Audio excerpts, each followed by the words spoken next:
দেখাতে এসে উনার উপর মারধর করেছে, যেটা অপমান না, স্বাস্থ্য দপ্তরের অপমান হয়নি, সমগ্র স্বাস্থ্যকর্মীদের অপমান হয়েছে।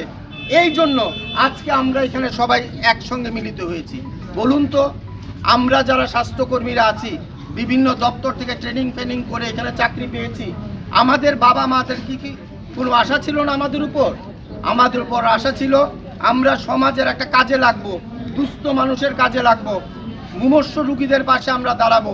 এই সংকল্প নিয়ে আমরা এসেছিলাম এবং এই কাজ করার জন্য আমরা আপ্রাণ খাটি।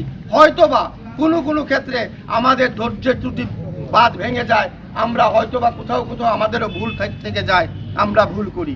কিন্তু এই ভুলটা কি সেই ভুল যেই ভুলের জন্য আমাদের ডাক্তারবাবু মার খাবে?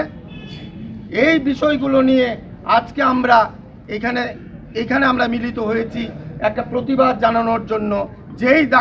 যেই হসপিটালে ডাক্তার আক্রান্ত, সেই হসপিটালে আমরা যারা সহকর্মীরা আছি, nursing staff, paramedical staff, sweeping staff, যারা সিকিউরিটি গার্ড আছে, মিনিস্ট্রিয়াল স্টাফ আছে, বাকি সমস্ত স্বাস্থ্যকর্মীরা কি আজকে নিরাপদ?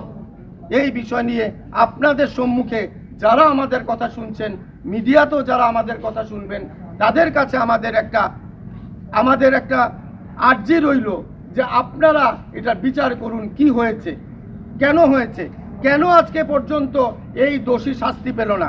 যিনি দোষ করেছেন উনি কি এই ডিস্ট্রিক্টের জন্য খুব সুখকারক? এই খবরটা বলে কি এই মারপিট করে কি উনি ডিস্ট্রিক্টের নাম উজ্জ্বল করেছে? উজ্জ্বল করেনি।